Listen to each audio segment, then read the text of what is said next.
Lionel মেসির ক্যারিয়ারে শুরু হলো নতুন এক অস্বস্তিকর অধ্যায়। মেসির জন্য আজকের রাতটা ছিল শুধুই হতাশার।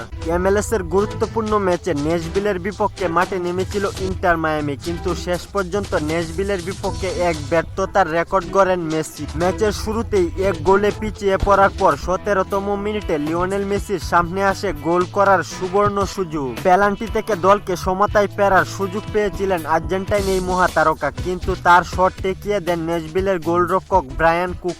আর এই পেনাল্টি মিসের সঙ্গে লিওনেল মেসির জন্য তৈরি হয়েছে একটি বিরল রেকর্ড। টানা 3টি পেনাল্টি মিস করেছেন লিওনেল মেসি। বিশ্বকাপের সময় অস্ট্রিয়া ও মিশরের বিপক্ষে পেনাল্টি মিস করার পর এবার ন্যাশভিলের বিপক্ষেও স্পট কিক থেকে গোল করতে ব্যর্থ হন লিওনেল মেসি। 2014 সালের পর এবার লিওনেল মেসি টানা 3টি পেনাল্টি মিস করলেন। এই ম্যাচে রেফারির প্রতি কূপ ঝাড়তে গিয়ে হলুদ কার্ডও দেখেন লিওনেল মেসি। তবে পুরো ম্যাচে লিওনেল মেসি একেবারেই নিষ্প্রভ ছিলেন না। প্রথমার্ধের শেষ দিকে তার অ্যাসিস্ট থেকে ইন্টার মায়ামির হয়ে গোল করেন সেবুগিয়া।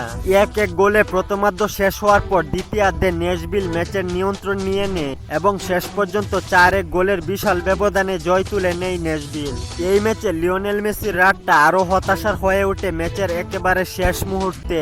অতিরিক্ত সময়ে তার একটি শট পোস্টে লেগে, এমনকি 2বার পোস্টে লেগে গোল হয়নি। ভিউয়ার্স, লিওনেল মেসির এমন ধারাবাহিক ব্যর্থতা কবে শেষ হবে কমেন্ট করে জানিয়ে দিন আপনার মতামত। খেলাধুলার গুরুত্বপূর্ণ আপডেট পেতে এই চ্যানেলটি সাবস্ক্রাইব করে সঙ্গেই থাকুন।